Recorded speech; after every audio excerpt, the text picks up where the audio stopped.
Hi, sorry for that. My video cut off on me again. So, if you guys were watching my other one, you would know I'm doing a roundup recap of episodes 521 to 22, and we're in the middle of 522. So, where he was at was Emily followed the guy, the lawyer, Mona's lawyer, or A's lawyer, whoever's lawyer it is, to this cabin. And as she was in the cabin, she found a pizza receipt that says Varjak on there for pizza delivery. So we figured out that's where Varjak lives, or A lives, or whoever's using the name Varjak. So he's like pulling out money and stuff and guns out of the safe. I don't remember if I said that or not, but I'll say it again. And he hears Emily, but he doesn't hear Emily, so whatever. That happens. So at the end of the episode, Emily tries to call a number, but we don't know what happens at the end of the episode. We just know that she gets the receipt and tries to call. So whatever. So number one moment is Hannah gets arrested. Now let me explain this. As I said earlier, Allie was doing a plea deal and to give up whoever was her accomplice or Hannah, who they're trying to build a case against. And they're successfully building a case against Hannah because of the blood on Mona's pants that we seen in one of the A scenes. You remember? I told you they got Hannah's blood and dripped it on Mona's pink flower pants or whatever that she was wearing the day she died. So, supposedly they got that evidence. Sorry. Exposed myself there for a second. Anyways, my head hurts. Sorry, guys. So, Caleb comes over to Hannah's and tells her pretty much everything Toby told him that, the police is building a case against you. They have a warrant for your arrest, and you should beat 8 to the punch by turning A in and showing them all the text messages and everything and showing them that you guys are being blackmailed because enough is enough. And Hannah at first is like, I have to ask the girls. I have to ask the girls' permission first if I could do that because I can't do anything without them. We're a team. So Caleb's like, it's not just you anymore. It's not just I totally messed up. I don't know why you guys watch me. I don't know how I have 68 subscribers. Go figure. Caleb says, they're not the ones getting arrested. You're the one who's getting arrested for murder. You need to go to the jail. I'm more sure girls will understand because they would do the same thing if they was in your shoes. So, whatever. Hannah goes. And as the moment goes that she's about to, like, say everything, and she pulls up the text because they're stupid. They don't save their text. You know, they don't print. If it was me, I would have printed out everything and, like, stored it in, like, a special thing and printed them out. So I know that they're not going to get deleted or anything because it's unreliable. Someone hacks into her phone, obviously A, and deletes all the text conversations they ever had in the last 2 years, 2.5 years. So that happens and Hannah gets arrested because she has no proof that someone is framing her. So she ends up getting arrested and getting tossed in jail. And as she's walking past Allie, she looks at Allie and gives Allie this dirty look. Like she thinks... Because all the girls found out about the plea deal. Don't know if I mentioned that. But all the girls found out about the plea deal. And she thinks that Allie squilled her in because she doesn't know about the blood. Only her mom and Spencer's mom knows about the blood. So she thinks at this point in time that Allie squilled her out. Which is not the case. So Allie at the end tells her lawyer, look, I'm not going for the plea deal. I think it was to protect Hannah so she has someone else with her in jail so she doesn't feel as bad. Which was... I mean, kind of sweet, but at the same time, I don't know. I trust Allie, but not as much as I trust Emily. Like, Emily's the only one I trust on this show. Everyone else is this shady people. So, okay, that was to plea or not to plea. Now we're on to the next episode, which is 523, The Melody Lingers On. Okay. Moment number 5, Andrew doesn't like Mona. So, at the kind of start of the episode, Andrew and Arya is talking about Mona, and he's pretty much complaining. He's all like, I don't understand why everyone's still talking about her. My mathletes leader person, whatever she is making Mona look like a saint when she used to step on everybody's toes to win, and she used to kick people while they were down and all this. And Arya goes, so you think the world is better off without Mona? Because he said something about college or something. It's a good thing she didn't make it to college and became president, which was kind of rude. In my opinion, even if the person's a jerk. Everyone deserves to live, I feel like, but that is my opinion. I'm wasting time talking about that. But find out Andrew wasn't a big fan of Mona, or so he says, or whatever. Maybe he was her best friend and he's making it look like he wasn't. So, whatever. So, number 4 was Hannah and Allie in jail. Okay, so, oh yeah, with the Varjak number, they find out it's the same number, the number that's on the receipt, because there's a receipt that says Varjak, and on that receipt has a number on there. They find out that number is the same number as the personal ads that they found at Allie's house on the Christmas episode when they was like scavenging for stuff. So they find out that's the same number that Allie was getting in touch with or whatever. So Hannah asks Allie about that, and Allie's all like, whew, need to breathe there. Okay, so Allie's all like, yeah, someone put in an ad the day my mother died, some kind of nursery rhyme. I'm going to do a video about that whole nursery rhyme, so it was something about a moon or something or whatever. I'm going to look that up, and I'm going to make a theory video about that before tonight ends. So that happens, and she pretty much said, I never talked to them on the phone. I just text that person, and it was Mona, because after Mona died, there was no more text. So that was the end of that, or so we thought. So I'll get to that in a second. So that happens. Allie's trial starts is number 3. Yeah. Allie's trial starts is number 3. So what happened in the first episode? Okay, so pretty much all that happens is the prosecutor tells everybody that Allie's story about being kidnapped is fake, and her friends all knew it. So that's why, because at the start, Spencer's mom was all like, you guys shouldn't go, I'm just advising you guys, but I'm telling my daughter, Spencer, that she ain't allowed to go. So that was the reason, because the prosecutor said to everybody the story was made up, and they have a key witness or something, or Mona knew that the story was fake, and that's why Allie killed her. That was the reason. Reason is reason, I don't know. So, anywho, I look like a mess today. Oh, I'll try to look better for the live finale and all the recaps and all that Tuesday. I'm going to either try to do live, or I'm going to try to figure out how to record it off of my webcam or something. Or, because I'm not going to hold this and look at the TV. I can't do that. So I'm going to try to figure out if there's a way to do it with my computer without going live, because the live stream kind of sucked. But if I can't, then I'll do a live stream. I'm not sure yet. But moving on. So, number 2. Oh, and then also at the trial, Jason gets questioned, and we find out about, well, we already knew, but the girls find out about him and Mrs. Marin. Yeah, Ashley. How they got it on.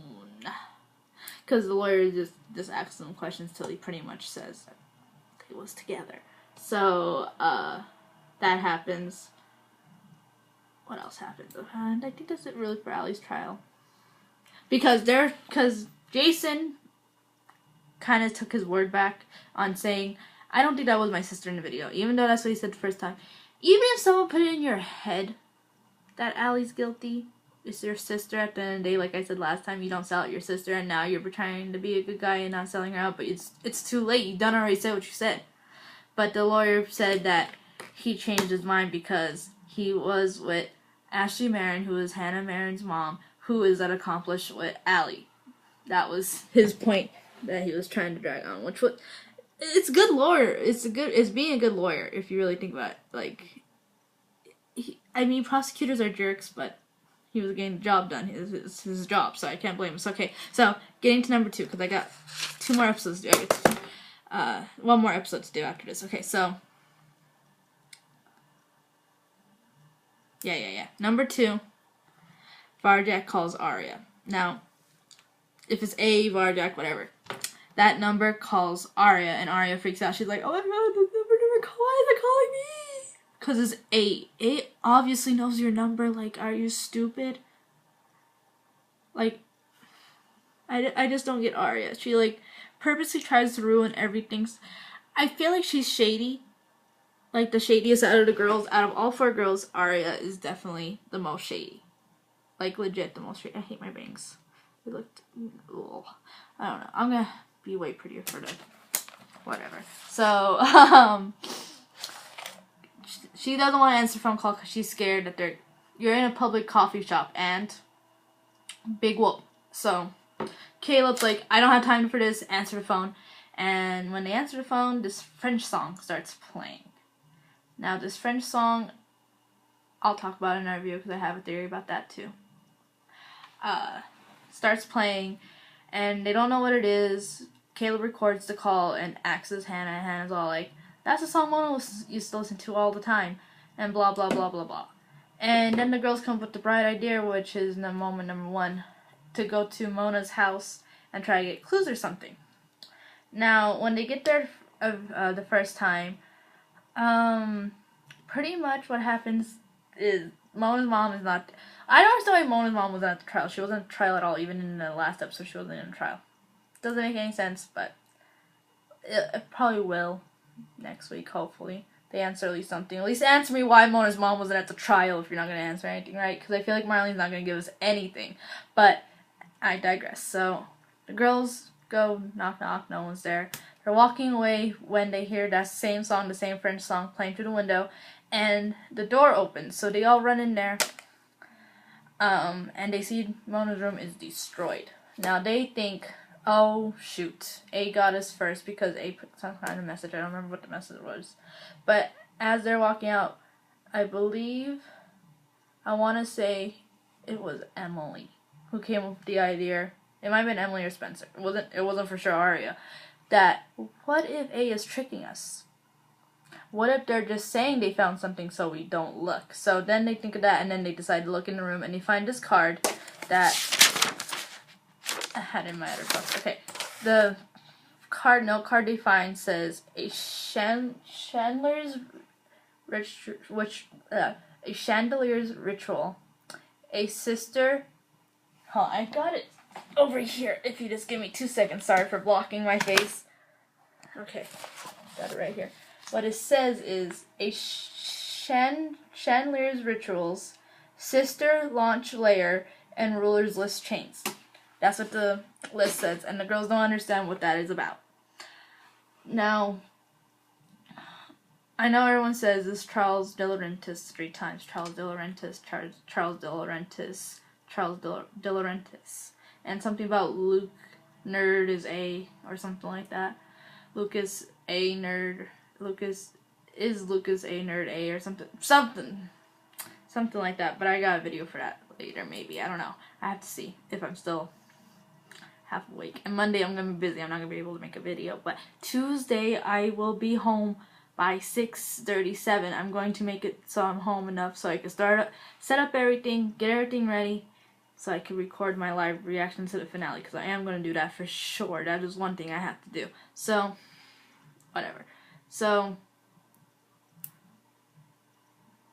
yeah, that was number 1 moment. Okay, so as they're leaving the house with the card, Andrew, I almost said A. I don't think Andrew's A. I just think he's a weird guy. Is watching him from, I think he's involved with Mona, I'm telling you. Is watching him from the house, and as he's watching him from the house,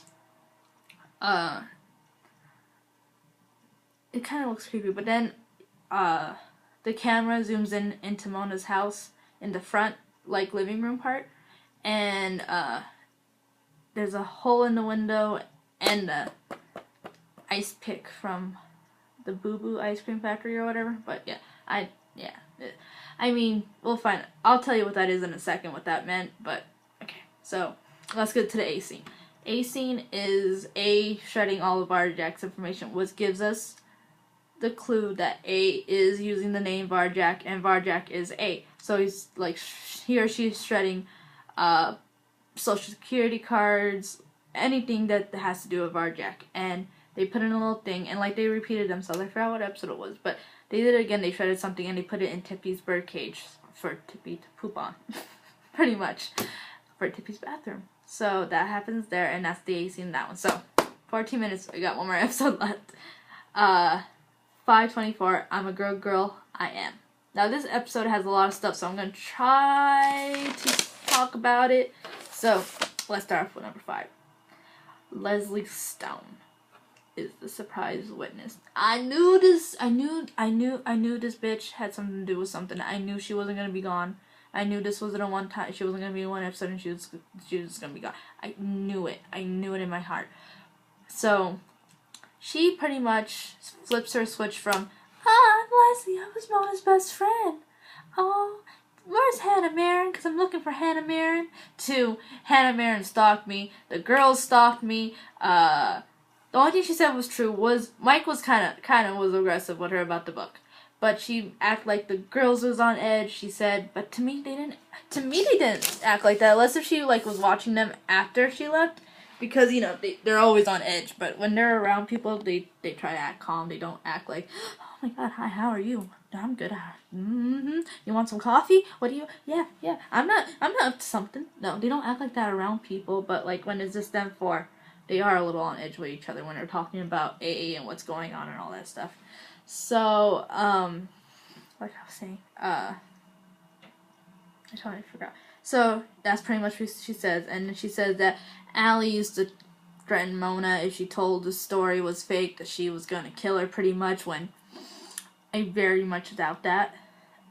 Still... Now, if Leslie is really Mona's friend or not, I'm not sure. All I know is Allie don't know her, because in that same episode, Allie's like, I never even knew Leslie Stone before I even met her. I never even heard her name before in my life. So, that was number 5. Number 4, try to get through this fast. Spoby gets back together. Spoby should have been number 4 and Leslie should have been number 5 in hindsight, but whatever. Spoby gets back together. He pretty much is like, Lieutenant Tanner has been forcing me to choose you over my career, and if she keeps doing that, I'm gonna have to tell her. I'm gonna have to keep telling her. I'm so stupid. He says that I'm going to tell her that I can't let my career get in the way. Or no, I can't choose the career over you, and she has to throw me off the force. Now I got one thing to say about that. Since when is FBI have the less say in like kicking anybody out or anything? Is that a thing that people do? Because I never heard that before in my life. I don't know. You guys tell me. I think that's weird. I don't think she should have control. My bangs, what are they doing? I hate them. Even short, I hate my bangs. And he like makes out with Spencer. Whatever. Okay. Spoby's back together. Number 3. So, Arya is doing the yearbook because her mom was like, do the yearbook thing with me and help me do the yearbook for senior year. Okay, whatever. She's doing it. Mike walks in the house with this box. And Arya's like, oh, what is that? And he's like, I don't know. I think it's books for the yearbook or something like that. So, she keeps telling him, don't squeal, don't say you know anything, don't say your story. Whatever you say is yes, no, I don't know. Or I don't remember. So, they're talking about that, and then he pulls out the books, and you're like, oh, okay, nothing there. Because every package I'm always like, what's going to be in there? There's going to be something weird in there. So, books are on top of it, whatever, and then he goes, what's that smell? Like, I don't know if he sniffs, like, but he just says, what's that smell? And Ari's like, I don't know, and then Mike pulls out a knife with a cow tongue attached to it. Oh, that tongue was huge. I don't know, I didn't know cow's tongue. I thought maybe cow's tongue is like maybe 6 inches long. That thing was like 1.5 feet long. That was humongous. So, I thought that was a cool moment. I thought that it wasn't like a cool moment, but you get what I mean. Where we were like, oh my god, why? Ew, like, you know, suspenseful moment. I would say. I don't know. Maybe I'm retarded, I don't know. So that was a suspenseful moment for me. Okay, so number 2, almost done here.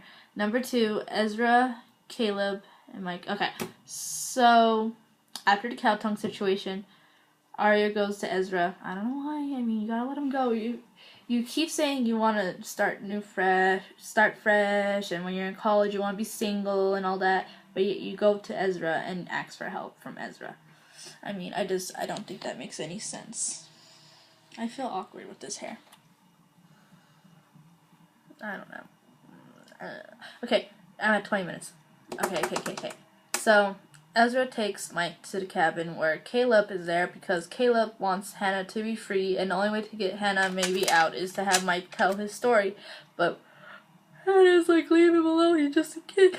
But Ezra, but Caleb's not listening because Caleb's just thinking about Hannah pretty much. He's not thinking about anybody else getting thrown into jail or anything. He's just thinking about Hannah at this point. So he's waiting for him at the cabin. How he knows they're at the cabin, I do not know. Kind of A-ish, don't you think?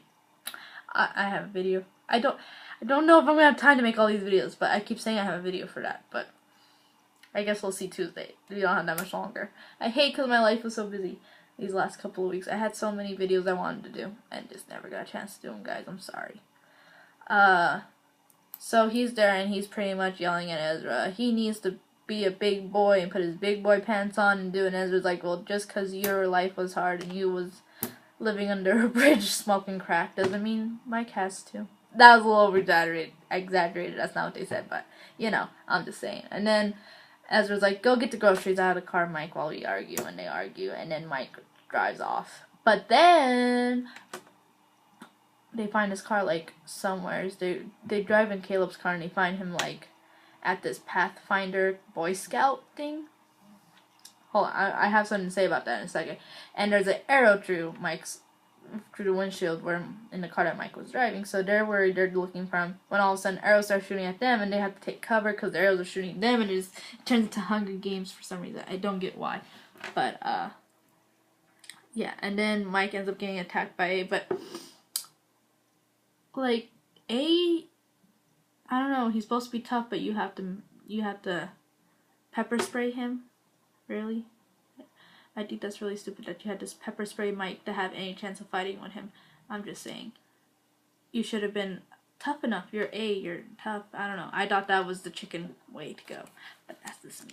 Okay, so I think the Mike attack and the Ezra and Caleb attack was two people. Here's my reasons. I'm just going to say them now.